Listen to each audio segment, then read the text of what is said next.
Welcome back to the channel. Welcome back to the Wicked channel here on YouTube. It's awesome that you're tuning in. So in today's video we are going to talk about the Arcade1up because I just want to do a little bit of a chit chat regarding the audio upgrade that I've done with these cabinets. There are not a lot of options for me here in Europe because in the USA there are a lot of companies having these great modifications, like for example light up marquees.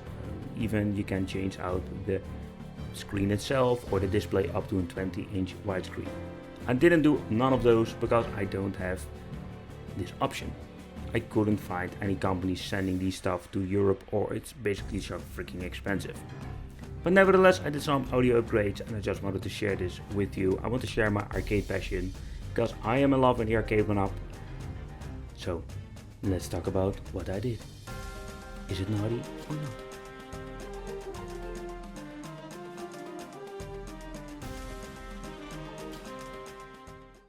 So my cabinets are standing here in my mini Wicked cave, and the reason why I need to do it like this simply because I have connected one cabinet to the other, simply because I only have one wall socket over there.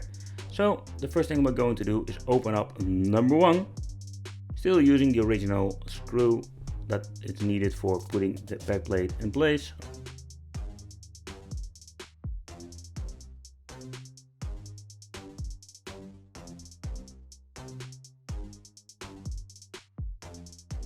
Here you can see the little PCB board that was needed for conversion, so we can use the original Arcade1up. Here at the left we can see the Pandora box sitting over there.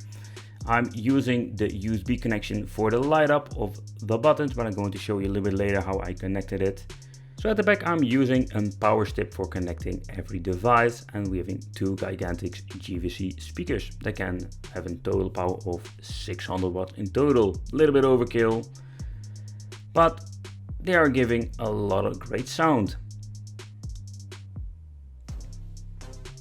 And at the bottom you can see the Chinese amplifier. Of course I will leave a link in the description of all the parts if you're interested, if you want to modify it like this.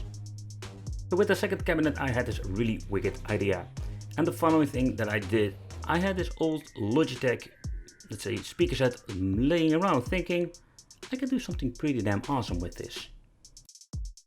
But let's first talk about the monitor itself. I'm using exactly the same PCB board for the monitor. Leave a link in the description. And here we have the Pandora buttons on the other side, simply because the Chinese sent me the wrong freaking cable tree. Different colors, and to make it even worse, it was a little bit shorter than the previous one. So yeah, that was so great. So as you can see over here, I plugged in the USB over here. This is for a light up feature, like the same story with the previous cabinet that I modified. Here we have the subwoofer on Logitech. I'm just putting it over there. It's standing very stable without any hassle. I can always use it with, let's say, different materials to put it in fixed position. Here we have the same GVC speakers, and here we have the control board for on and off power and volume control. At the left side you see the power strip, and we're having here the little scrolling wheel for adjusting the bass, and this is the connector that goes to the control panel. But the main reason why I chose the position like this is for the cabinet that needed the subwoofer up front, so I needed some space. But the main reason I use these GVC speakers because the mid and high ranges very well, and not to forget is that it has a little bit of a bass. It's not needed of course in the cabinet with the subwoofer of course, but with the other cabinet it's a different story. I'm using it on the bottom plate because this thing is very thick, and of course we don't want to have vibration in the speaker when we are playing some games. That would be not really convenient. So here you have a little look at the bottom. As you can see, I'm still using the protection caps. It's not really a functional thing, but again, I'm thinking just put them on. Looks a little bit better, and why the hell not? I have them. But let me tell you why I'm using this single subwoofer. And the reason is very simple. First of all, they are freaking cheap to buy. I can buy these kits for around 15 euros used. And it gives me a subwoofer complete in housing and an amplifier built inside. So what I'm going to do, I ripped apart the original two little speakers and I'm going to solder in the cables to the GVCs.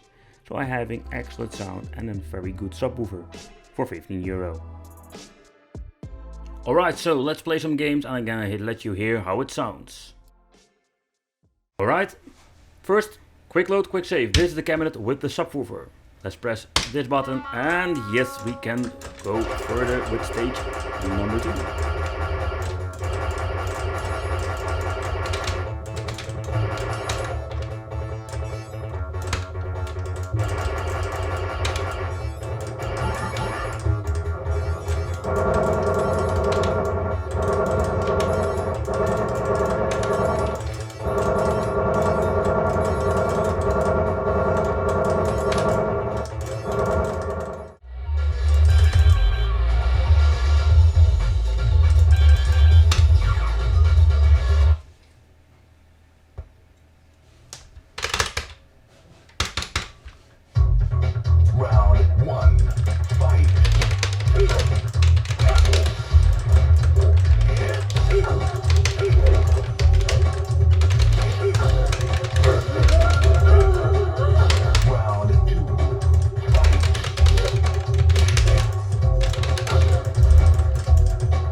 Alright, quick load, quick save.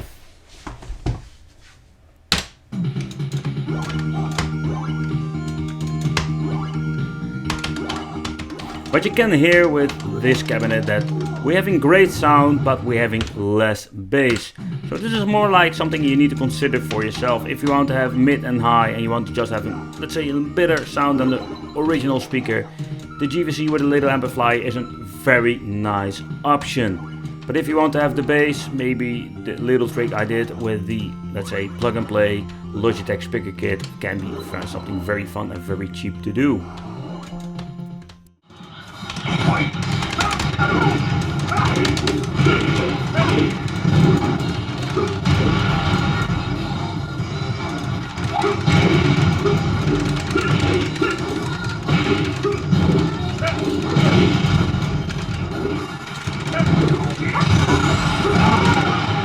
So these are my Street Fighter 2 arcade cabinets that I upgraded.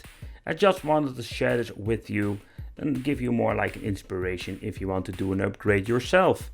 So I think these are two very good viable options to upgrade on a very cheap bit, because let's put one thing in front, that the amplifier I'm using for the, let's say, the basic kit with the 2 speakers are very cheap, around 15 euros.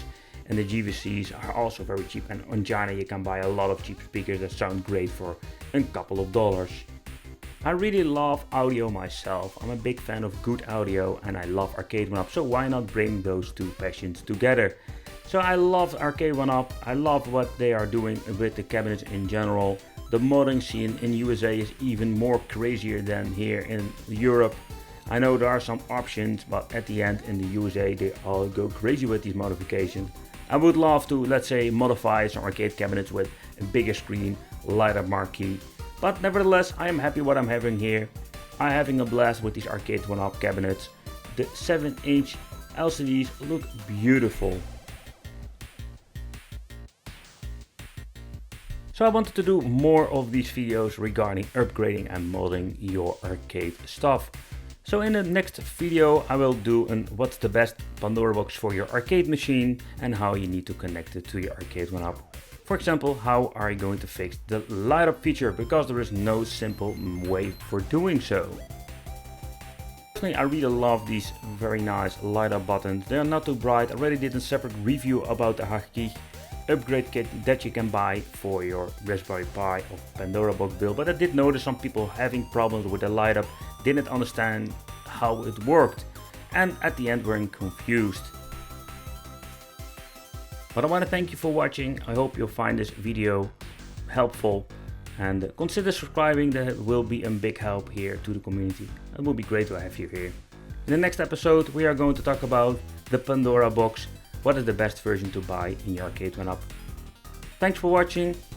Give this video a like, subscribe, and I'll see you in the next video.